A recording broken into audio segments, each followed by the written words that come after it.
Before we get into the podcast, guys, I want to make a big disclaimer. In no way, shape, or form are my co-hosts and I or any guests that we have on a replacement for a mental health specialist. We do not have the credentials for a mental health specialist, nor are we trying to substitute a mental health specialist for you or anyone else who may be watching or listening to the podcast. We are simply just guys on the internet sharing their experiences of things that they've gone through and what we have done to be able to push past them in a way that can hopefully inspire, lead, and motivate, and let today be a better day for you guys than yesterday.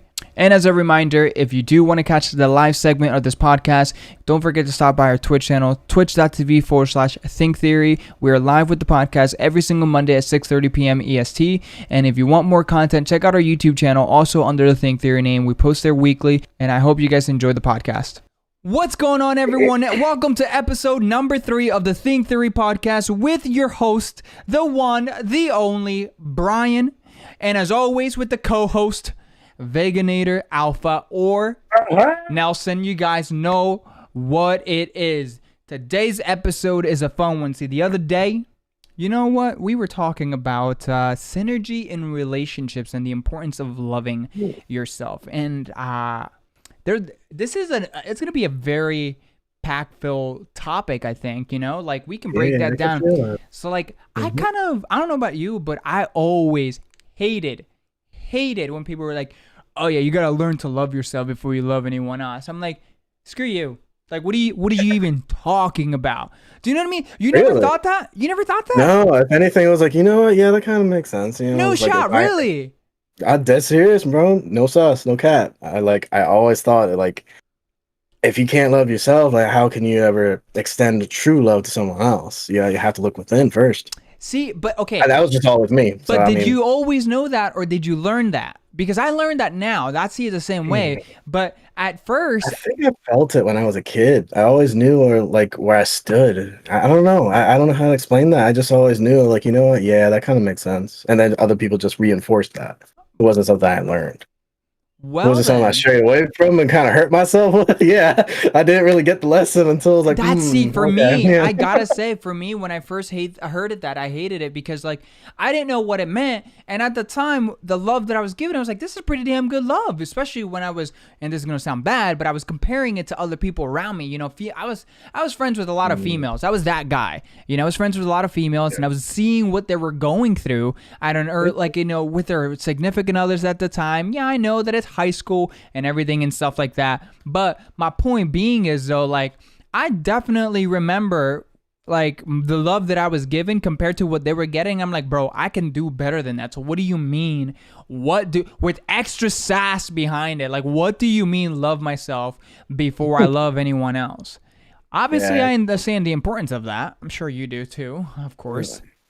Yeah, definitely. I understand that now, especially with everything that happened recently. Yeah, that's true. I mean, you're more than welcome to share that experience if you shine some light and stuff like that. You know, anything that you've learned, wisdom and energy, anything that you've learned from that. You know, we all have different experiences. Maybe your story can impact and resonate with someone else that may be listening and watching. True, yeah. I was in a relationship for 5 years and I was engaged for 3, the last 3 of them.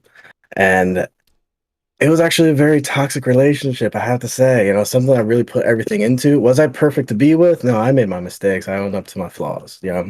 What made the relationship toxic, though?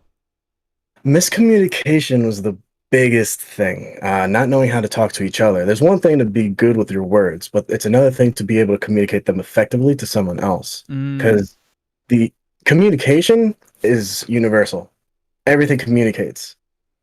Understanding is subjective, and we have to understand that your form of understanding may be different than someone else's. Epiphanies, Reckitt's, Abu's, everybody has their own way of understanding. You guys may be wondering who he's labeling. He's labeling people, you know, from our community, chat members and stuff like that. Sorry, go ahead. I keep forgetting people can't like see this. I forgot. My bad. But you know, understanding is subjective. So in order to overcome that, you have to be able. A lot of people will call it a love language. It's really just understanding your partner, or just like us, we have our own language. Well, there are love languages, though. Love languages are something a little bit different, though. Like, but it's a book written by Gary Chapman. I think that's his name. Yeah, but what I'm saying is, like, when you're in love, there is a certain language. It's like, oh, that's just them in love, you know, and that's how they talk to each other. That could be understood as something subjective, and that's why I say, like, coming full circle, the big thing that I struggled with in my relationship was miscommunication. Because I will think of 1,000 different ways to try to explain something, and it still wouldn't click with the other person. Oh my Um, gosh, it's difficult. It really is it because like is. Yeah. okay, so to just pause on that before we further on, like I agree with you Mhm. 1000% that communication is something that most relationships probably struggle because, like it's a little bit different, in my personal opinion, with a friend that you've known for a long period of time and you've always been Yeah. around them because you kind of established that communication.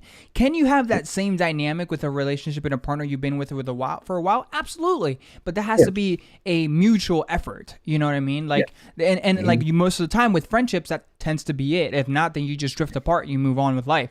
Obviously Sure. that's a little bit more difficult with a relationship because there's more Yeah. emotions involved, and yeah, right. But like, Mhm. especially that, like, because how can you figure out a way to explain something to someone when they themselves don't even understand how they understand things? That's exactly the thing, because you have to understand yourself in order to be able to communicate.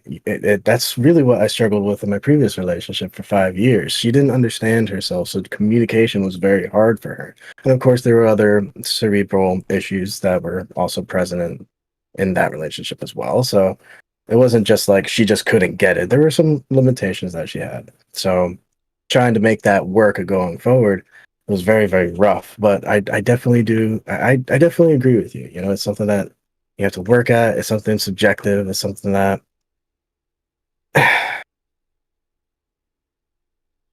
since you had asked me, the one thing that really bring it all the way back, loving yourself and understanding that you have to love yourself will do you so much better before you get into any relationships. I can agree. Because when you love yourself, you can actually be honest with yourself when you see something toxic. Oh, oh, Yes. I That is what I agree. struggled with completely from the first moment I started my relationship with her. I knew that there was That's. a toxic element there, Mhm. but I was just like, you know what? I'll put myself to the side. And you know my history. I basically disregarded everything, my wants, my needs, my Yeah, it's desires, my true. You goals, literally neglected whatever yourself. happens, all to take care of her. So that's why I say, like, when you love yourself, that opens the avenue for you to practice being honest with yourself. And when you see something toxic, you're able to say, okay, I have a lot of love for you, but you're not good for me right now.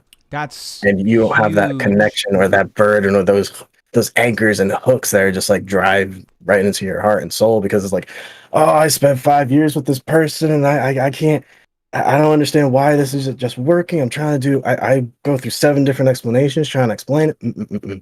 If it's not right, you have to be honest with yourself and just But at the same disconnect. time, though, like here's the thing, though. You also, in my personal opinion, like Mhm.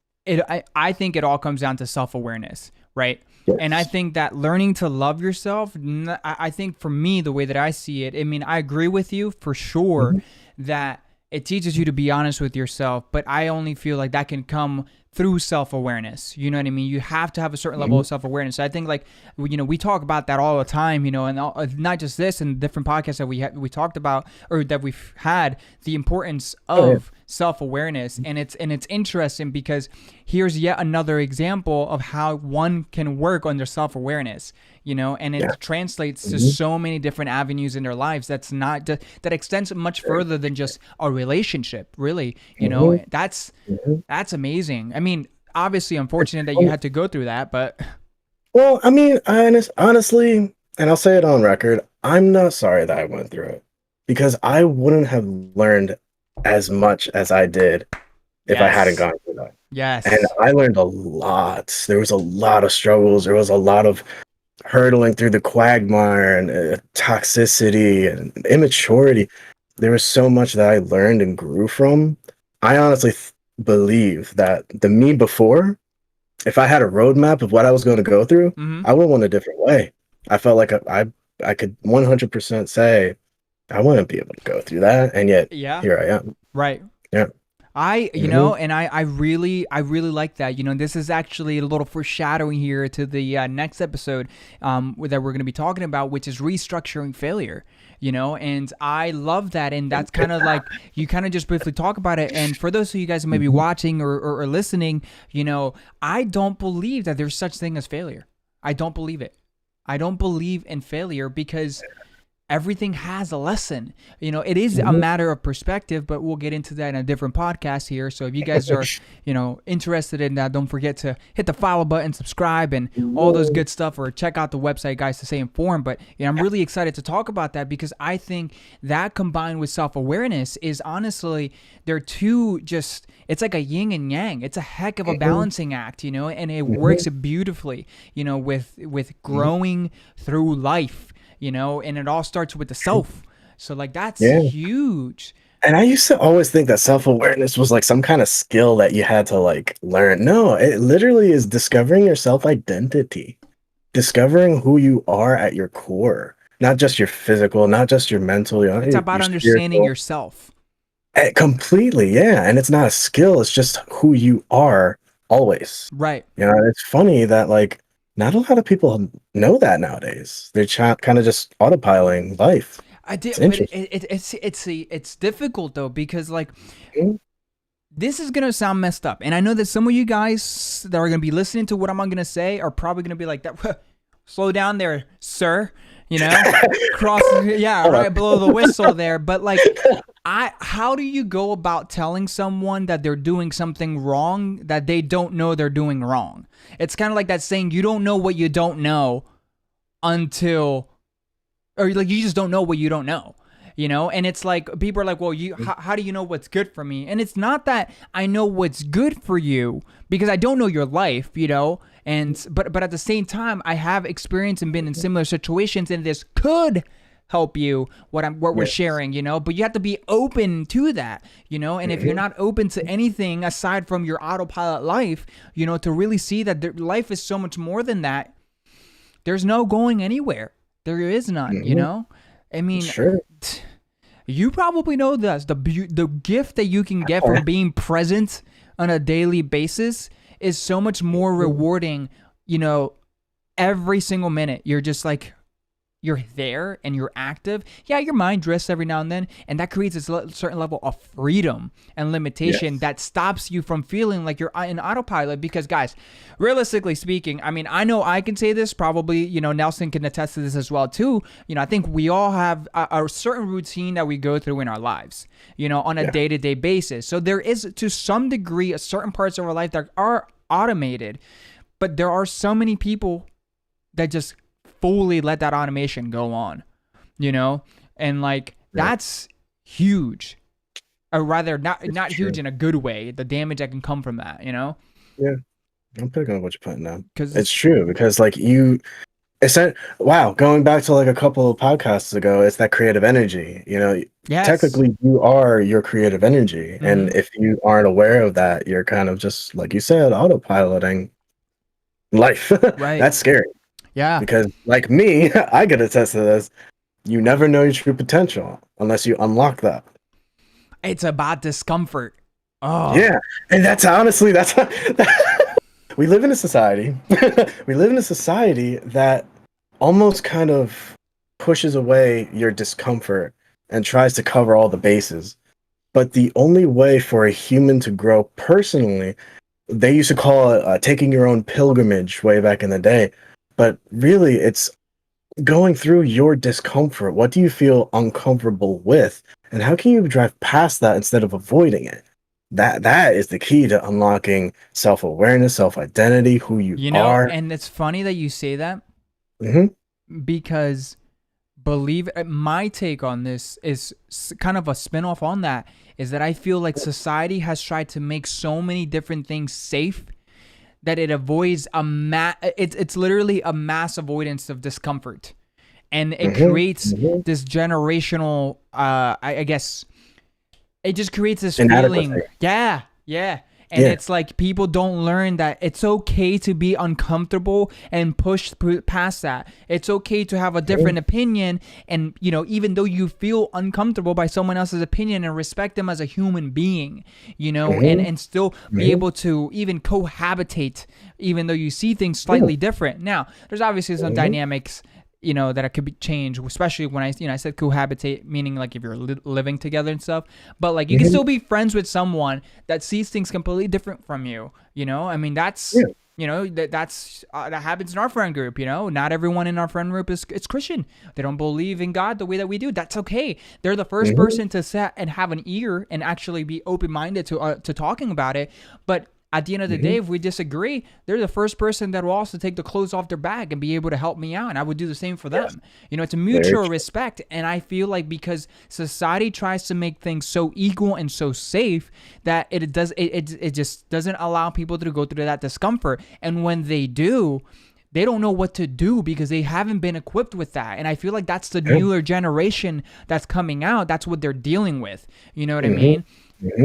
Very true. It's almost like this new generation coming in, and nothing against them, because honestly, it's really not their fault. Right, it's the institutions or the people in charge of them, quote unquote. I say loosely. It's an environmental thing almost.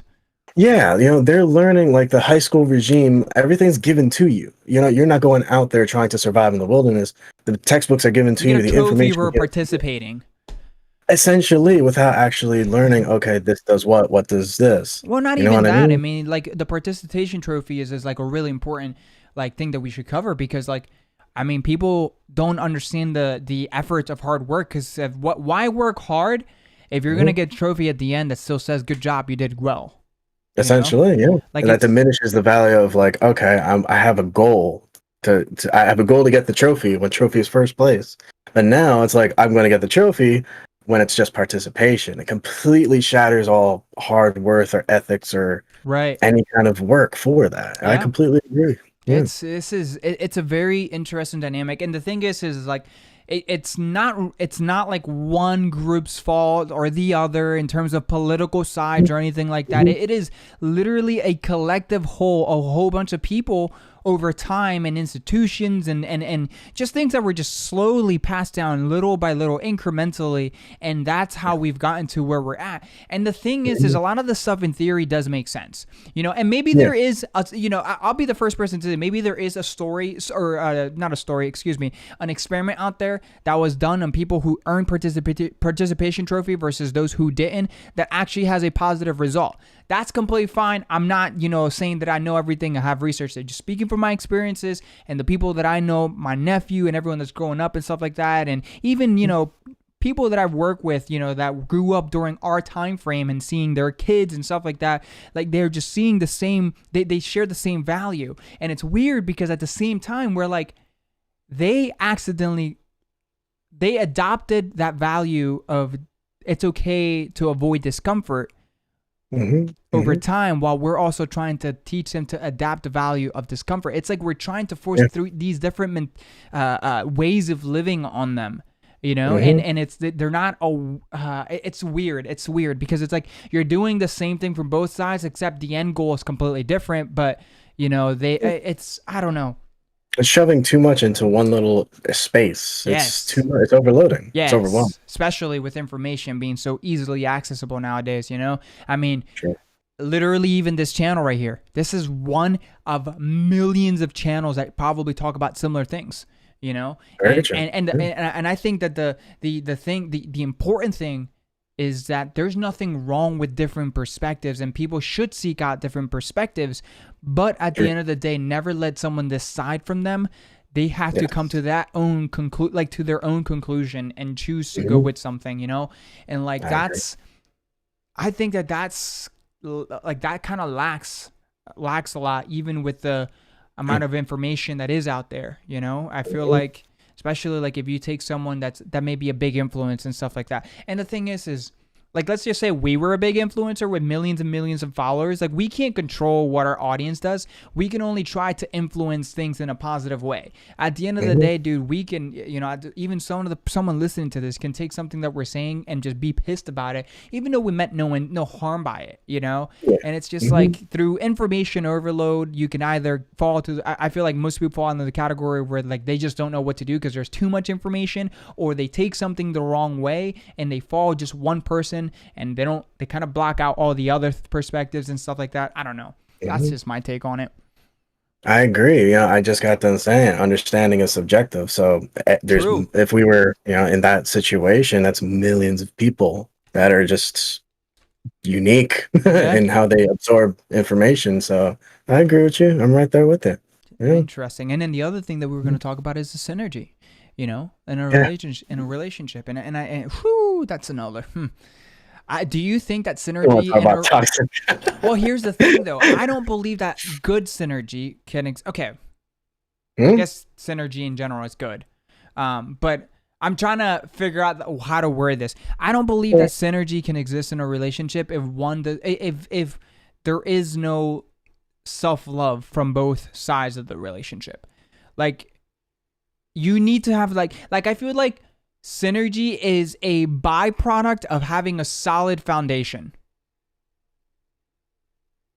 Does that make sense? I disagree with that. If I'm understanding you correctly, Mm-hmm. I think I disagree with that. How did you take it? 'Cause let's see if you did take it the way that I meant it. A foundation. What do you mean by a foundation, first off? A Let's. healthy foundation within the self. Meaning that you understand self love, you have self awareness, you care for yourself, and you understand that you need to take care of yourself before you can even help anyone else out because you can realistically be doing more damage not only to yourself but to someone else. Being able to self care and put yourself make your prioritize yourself and your own health before you prioritize someone else's health. And that's not saying that in like a selfish way, like F what the other person feels or how they, whatever. And so that's not how I mean it. I just mean like prioritize your health before, spiritually, mentally, physically, before you prioritize someone else's health. That's a foundation. And I believe that two people who can get to that level of health, or rather two people who already have those good foundations can then create synergy that can make for a beautiful relationship or friendship. I think I'm gonna have to disagree on this one. What you're saying is good. It's not like I'm saying that that's bad. I just feel that synergy can be achieved because I interpret synergy, I guess, a little bit differently. Mm-hmm. Synergy for me is when two people meld very well with their lives. It could be romantic, could be friendship, doesn't matter. If two people get along and they operate well with each other, there's a Right. synergy there. That's like the black and white definition of it. So yeah. True. Yeah, but going into the gray aspect with the relationships, I'm also a firm believer that someone can still not know who they are and still be with someone and still have good synergy. Like with my relationship, yes, it failed, but we were really good with each other aside from the miscommunications. The only reason it ended is because she wanted to work on herself in the end. And I said, okay, yeah, okay, let's break it off.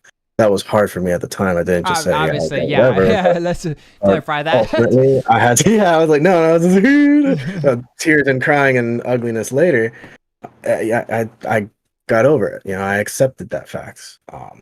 However, if she was able to understand herself, I honestly believe that we would still be together despite not being equal on understanding who we are and so on and so forth of what we had previously talked about. So going to the synergy, I do actually believe that maybe someone who took a bad fall romantically, spiritually, emotionally, not just physically, someone who had a bad fall and then meets another person who has a good self-awareness about them, I believe that there still could be synergy there and they can help the other person up. But I never said that didn't exist.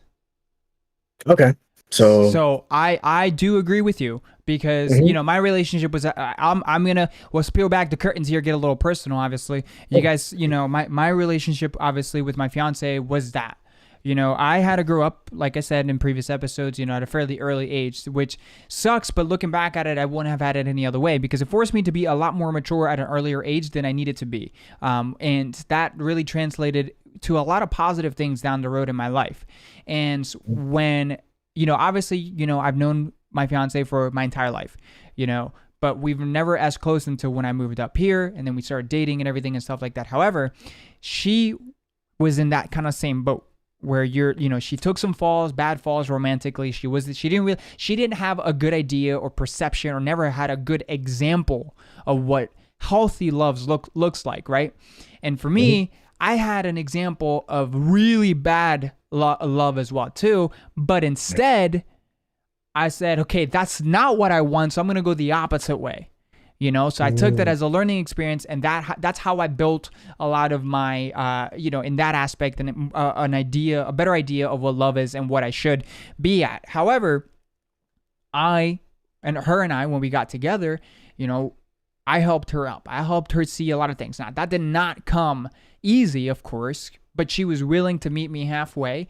And obviously, as you guys know, she's my fiance. We're getting married, So like, I do agree that synergy can exist when one person is strong enough to be able to help the other up. But what I guess, and I didn't do a good job of wording this, so that's my fault. But I guess what I was trying to say is more or less like, I don't believe that two people who don't have any foundation at all can exist with synergy. Can they find it? Yes, but that often takes two people that genuinely can be submissive to themselves to be able to say, huh? Oh, more open-minded than submissive. Oh yeah. I guess open-minded is not to each other, to themselves. But that's what I mean. Yeah. Okay. So we're in the same pit. Yeah. So they could be more open-minded to be able to identify, okay, something's wrong here. We need to change it, right? And they need to be receptive of that. That's the only way that synergy is going to be found. Other than that, I don't believe like two toxic people. Like for example, like if you never worked on yourself and you went in your relationship and you both went together in your previous relationship, like that wouldn't have lasted very long. And if it did last, you're just probably, one of you most likely doesn't want to cut it off for whatever reason, because even though it's unhealthy for you and people around you who care about you, which, are giving you advice and stuff like that, it's like, this is probably not healthy for you. We're seeing how it's affecting you and stuff like that.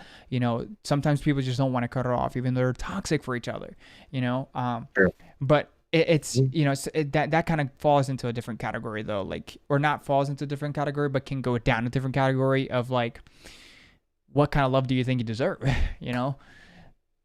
That's a dangerous question because you definitely have to work on yourself first. Because a lot of people who are lost, they'll just listen to that and think, I don't deserve nothing. I think it's a continuously evolving thing.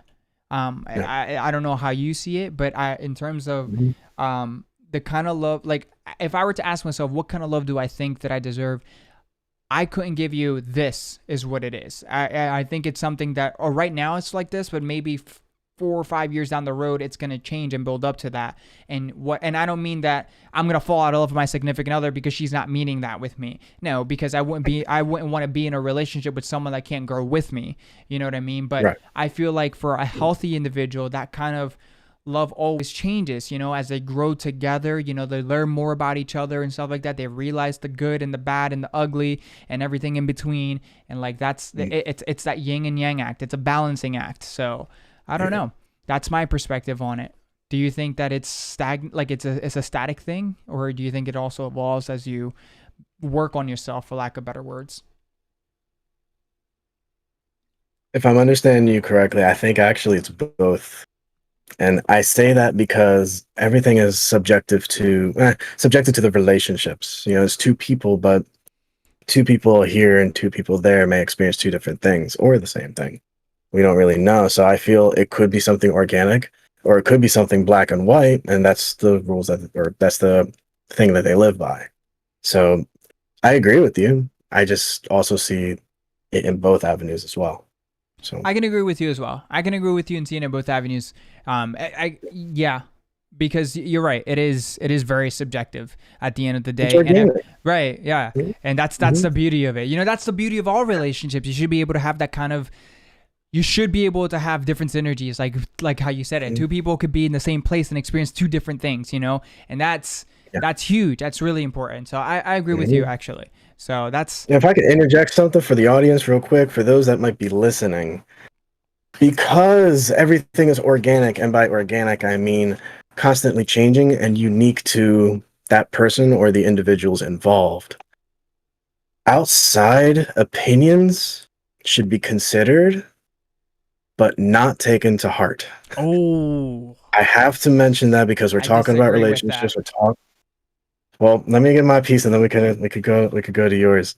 I truly feel that when it comes to outside opinions, take it, but understand what people mean. The people who are giving those opinions, whether they have your good intentions, whether they have good intentions or not, and then analyze, should this be right for me? Now, I know that, this is applying to when things are a little tough in the relationship, but it's very easy for outside sources to manipulate one person into doing something Oh, that they may not understand.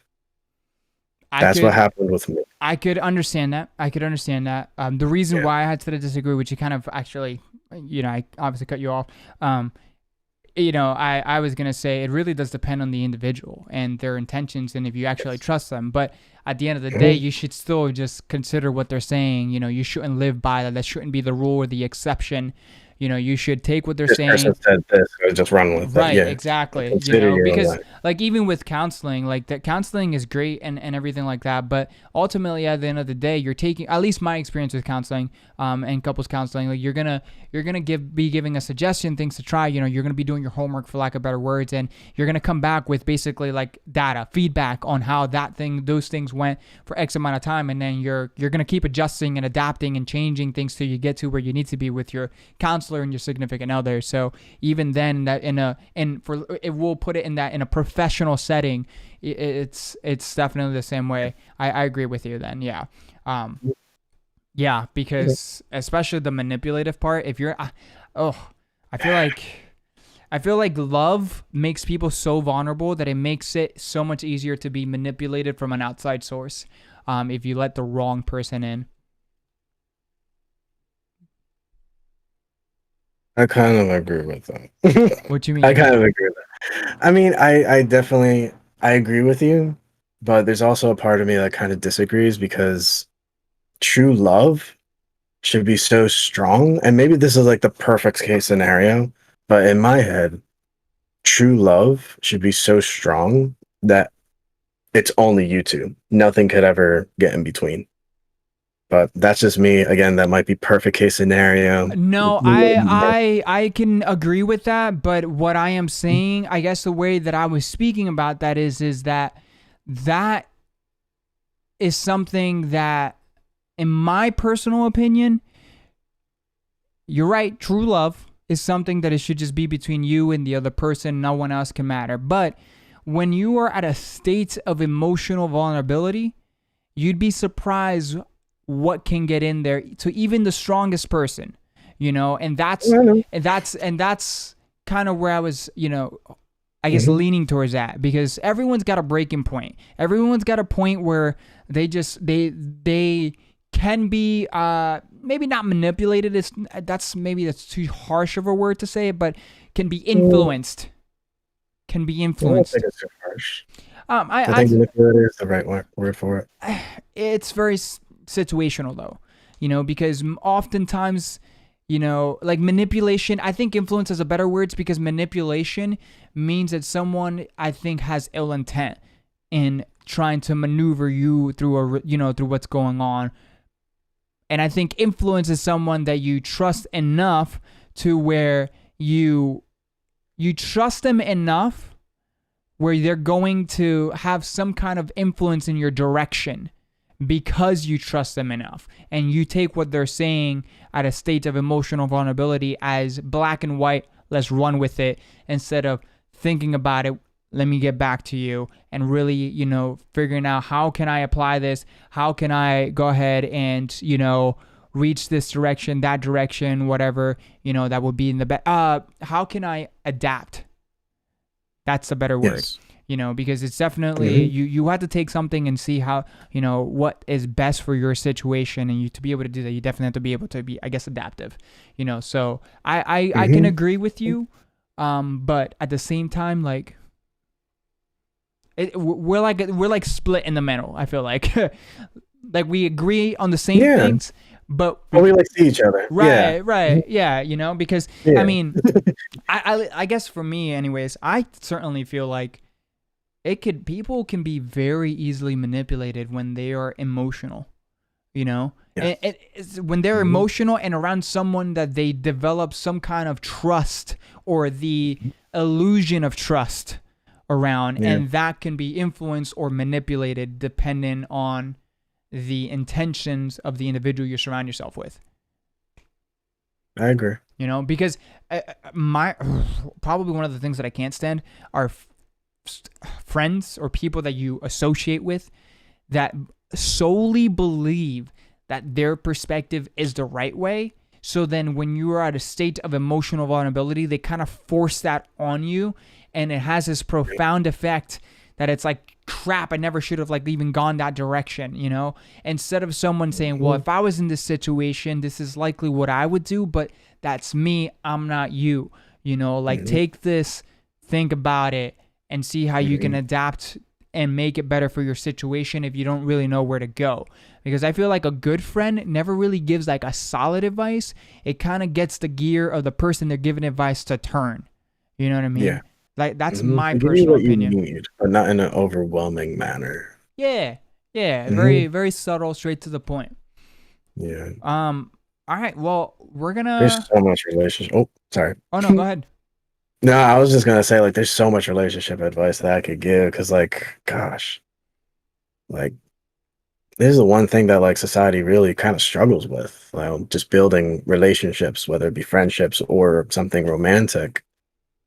Do you It think so? takes, yeah, because if you think about it, we live in a culture where it's like if you don't agree with me, you're the enemy. We I, can't have these kind of conversations.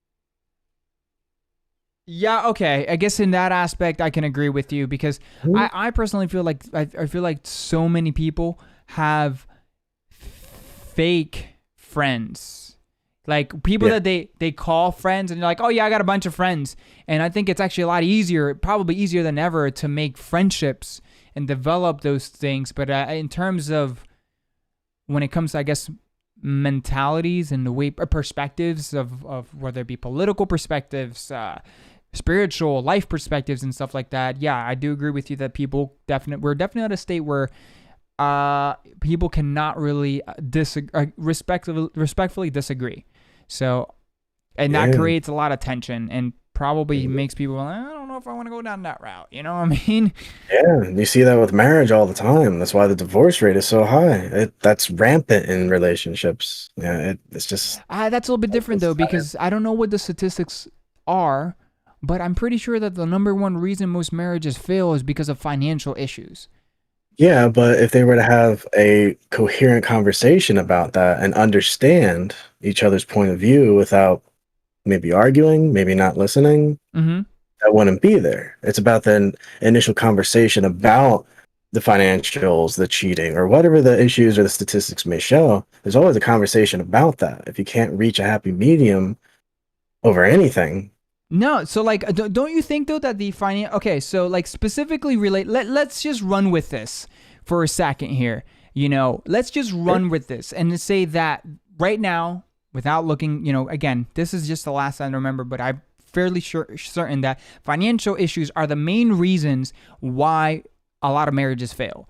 Don't you think though that Yes. financial reasons can exceed way more than just communication? Because you're right, people can just have they can talk about it, get on the same page, but sometimes financial situations, man, are out of their control. Like the state of I mean, especially during the pandemic, take that into consideration, how that affected a lot of relationships, both good and bad.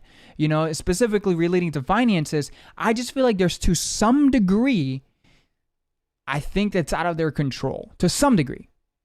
Well, the thing is, the focus has to be clarified. So is the focus curing the financial situation, or is the focus curing the relationship? Don't you think that a bad financial situation? Wait, okay. Don't you think that? Okay, explain to me what you mean by that, actually, because I took it a few different ways. Okay. The reason why I bring that up is because if by the statistics you're trying to cure the financial situation, then yes, it'll always fall apart because that's hard numbers. If you're trying to fix the relationship, that's a conversation between two people that is about the financial situation. Now, if your finances are struggling and you're gonna get married, you're trying to buy a house or trying to buy a car or something, Mm-hmm. and your partner talks to you about it, you talk to your partner about it, bicker, divorce. Oh, they divorced because of financial relationships. Well, or financial struggles, I should say. But in actuality, they weren't able to come to an agreement or an understanding at the very minimum and try and make the relationship flourish. All they tried to do was make the financial situation better. And I think that's what people struggle with because it's okay, this is affecting myself. You're not good for me. This isn't working, no matter how many times we may talk about it, I can see quote, that. quote unquote. I can understand that now because, like, basically what you're saying is if you have a strong relationship should be able to make it through anything, including financial hardship. I agree. Yes, But that's 110%. that's essentially okay. I agree with you. Okay, because like in that aspect, you're right. A healthy relationship would be able to go ahead and sit back, be able to And by the way, healthy relationship completely subjective. It's gonna look all sorts of way different for everyone across the spectrum. There is no black and white picture of what a healthy relationships are. It is just we know that there are common variables of what a healthy relationship has, like good communication, good respect for one another and stuff like that. Also, if I may interject as well, a healthy relationship doesn't mean you never fight. A Oh healthy my relationship gosh, yeah. doesn't mean that there are no conflicts or tough conversations or Good struggle. point. Heck A yeah. healthy relationship is something that you are struggling through, something that you're bickering through, something that you're going through that can be tough and still remain on target. That's a healthy relationship. It's It's true. problem solving. It's It's the not giving up. ability for two people to take something that happens and the desire for them, both of them, to want to grow together and work through whatever is in front of them that makes an actual healthy relationship. No, Yes. it's very unlikely, and I'm sure they do exist. They do exist, but I feel like they would be more the exception, not the rule. But it's very unlikely that a relationship is never going to have any form of arguments and it's going to be perfect at all times without someone sacrificing something drastically. But if they're okay with sacrificing it, then that's a healthy relationship. You know what I mean? And that changes. Uh, that's subjective, but I do agree with what you're saying. Well, I mean, okay, everything is obviously subjective. We are kind of just throwing hypotheticals out there and stuff like that. Yeah, We are generalizing for the sake of the conversation, because true. not everything is going to be like this. Not everything's going to be this perfect. It's never like this. It's never that black and white. That this is why counseling isn't just a cookie stamp for everything. Everything's handled at a unique way, and that's important. But I also think that that's the beauty of it. People should realize that not everything is going to be the same way, and you can't compare one relationship to the other because Oh, no, don't do that. yeah, Yes, I a because 100. Listen to him. Listen to him. preach. Listen to him. He said preach. Speak to the choir. Speak to the people. Seriously, because listen, comparison in general is absolutely toxic. But in my personal experience, just people that I've talked to, helped, and stuff like that just come to me for advice, even in my own relationship, when you compare that to someone else, it is just pure toxicity, Yes. because it's almost like saying, I don't appreciate what we have. Now, there is, and you might disagree with me, perfectly okay, but there is nothing wrong with looking at another relationship and say, I like what they have. And you bring that up to your partner, you talk about it, and then you wonder I agree. why, is that a problem? Is that something we are together? Like, you know what I mean? Like, I think it's all about just pure respect for one another. I think it's all about honest communication with yourself and your significant other. And that's another thing. If you feel like you can't even have an honest conversation with your significant other, there's something wrong there. Do you know how many times? Yeah. Beep, beep, time out. Yeah. Throw the red flag. We gotta talk. Right. And then, like, you know how many people my fiance and I. So my fiance and I were very honest with each other. I love that about my relationship. Like we jokingly will say some like rude things to each other because we know we're joking, you know. But it's funny. We laugh about it because like we know our flaws, we know our insecurities, and sometimes we just we laugh at them together. But you know how many people at our job looks at us and they're like, that was rude. And like, they look at my fiance like, why are you with him and stuff like that? And she's like, what are you talking about? And I'm like, she's like, yeah, I do this. Like, this is just how we are. You know what I mean? Like, we're lucky with we're honest with one of, you know, each other and everything and stuff like that. And like, you should have that level of honesty. You should be able to tell your partner anything and everything, you know? And if you can't, there's a clear problem that needs to be addressed, you know? Yes. Now, I mean, in the beginning, there's going to be some. I feel like that's a comfort thing, though. Yeah, that's a comfort thing. You're just getting to know each other, so you don't divulge everything. Right. But you should get to the point where. Well, you know, there's a special case. But, and I jest for those people who are listening. Me and him, we've grown up with each other ever since like probably birth. But what I'm getting at is this: like, early on, yes, you're gonna have some walls, some barriers. That's fine. That's good. You don't want to be too accepting right away. However, you have to get to a beginning. Yeah, but you have to get to a point in that relationship where you have to allow yourself to not only give yourself the benefit of the doubt and open up to the relationship, but give your partner the benefit of the doubt.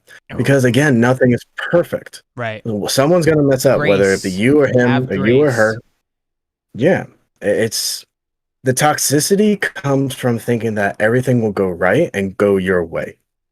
That is where that toxicity happens. But see, and the thing is again, this kind of goes back to the earlier conversation of like, where do we draw that line? If someone's never seen a different perspective and they don't know any better, they're not going to see that they're being toxic, you know, and it's usually often very difficult for them to be able to see that perspective unless like someone who can get through to them brings that up to them, you know. But again, that's a scenario, you know. But at that very point that you just brought up, that is how you know. It should, in that hypothetical, for some people it may be very real, but in that hypothetical, they need to just stop and work on themselves. Because there's one thing to be bleeding all over another person because of a relationship, and there's a completely different world that's much worse, being toxic to someone and not even know it. I've been there. Me too. Yeah. And it sucks. Yeah, it really does. Because you're hurting without the intent of hurting. You know what I mean? Yes. Like that's the problem. You know, like your intentions are pure, but at the end of the day, it's because of inexperience or not knowing that you're doing something different or that you need to do something different that causes that problem. And for me, you know, and again, for you guys maybe watching that, maybe listening, you know, whether you're watching on YouTube or you're going to be listening in the podcast and everything, you know, the audio format, like we're sharing this from our experience. You know, we're no way, shape, or form perfect. You know, we're not trying to be perfect, but I can honestly tell you at the time that I've gone through this, I didn't have any form of self-awareness, not to the way that I do right now. And I realized that I was so much part of the problem that contributed to my relationship as much as she was. I was bringing my life into the table. She was bringing her life to the tables, but they were two completely different lives that resulted in two different like mentalities. You know, was I able to shine some light on things that she wasn't seeing because, you know, I was able to be more detached emotionally between maybe her and her parents or her and her friends because I'm an outside perspective coming in? Yeah, but she was also able to do the same thing for me, you know, and it's not this black and white, but at the end of the day, you know, for the sake of conversation, to kind of get the point across, we're kind of just trying to make it black and white. Every relationship is great. Everything is so different. Everything is like, you know, but it takes two to tango, and that's the beautiful part. So and I feel a lot of people actually don't know what that tango is. The tango is the difficult times. The tango is the good times. The tango is everything. But to give a little bit more to that, it's the mentality, it's the communication, it's understanding what you want from the relationship. It's understanding what they want from the relationship. And it's not like, listen, for the people that are listening, and watch for the people that are watching, it is not wrong to say, I want this in a relationship. It is wrong to say, I want this out of this relationship. because that other person may not be wanting the same thing. That's why you talk. That's why you date. That's why you get to know the person. When you find someone that aligns with what you're looking for, Okay. and for the long run, that is what you go and look for. It's not like, oh, hey, they're pretty. I want to be in a relationship with this. Oh, dad said that this girl is wonderful. Oh, mom said that this guy comes to church every single What day. It's is perfect. your Real. take? Oh, go ahead. Oh, I was basically just gonna say, like, understand yourself, what you're looking for, and don't ever feel that you're doing something wrong, and feel dismayed by that. Own. It's like Suicide Squad. It's like, oh, that's your scars. That's what the Harley Quinn said. She's like, own it. True. Own it. That's you. Don't ever feel ashamed that you want to date rich. Don't ever feel ashamed that you want a good person, that you want a gamer, that you don't want a gamer. It just has Because to that, be a mutual, like a mutual agreement, no matter what it is that you like or looking for in a relationship. yes, but within yourself. Because I feel a lot of people kind of get into relationships not really truly knowing What what do they you mean? want. What do you mean within yourself? Because like, okay, for the sake of the hypothetical, let's say you and Mhm. I were dating. You would need to, we would mutually need to agree on what, like I'm looking for this in a relationship. You would need to agree to that. And obviously, like for the relationship to continue and what you're looking for in a relationship, like I would need to agree on that, not black and white, more or less. Like basically I had to give you what you're looking for and you had to give me what we're looking for in order for that to balance. So is that what you mean by within yourself as well? Like, So the part that you're expecting from the other person, you have to define that. That's what I'm talking about. oh, okay, so you're You talking have to about, define the kind okay, of checklist that some people may say, quote unquote. You have to define that checklist first, we'll not go call them through the values, relationship. not checklists. How Yeah, about that? yeah. That's a little bit better. You have to define those values within yourself and then start dating. You don't go into dating, you don't go into like a relationship looking for your values because that's how you hurt the other person. Because if you think about it, what you want is an unknown, not only to them, but you as well. And that was a mixture of my relationship as well, where she didn't really know what she wanted. And it was always like, okay, is this going to change within a month, a year, a day, a minute, a second? I really didn't know. That's why I say, like, if you're going to get into any kind of relationship, work on yourself. Make sure you understand what your values are, what you want from the relationship, and then proceed forward. Then you are ready. And don't ever feel like, oh man, this is wrong, this is wrong, this is wrong. That's fine. That's perfect because it's better than being in the dark, not knowing what you're doing wrong. Yeah, I agree with you. Okay, we're on definitely the same page. Well, this is a good conversation.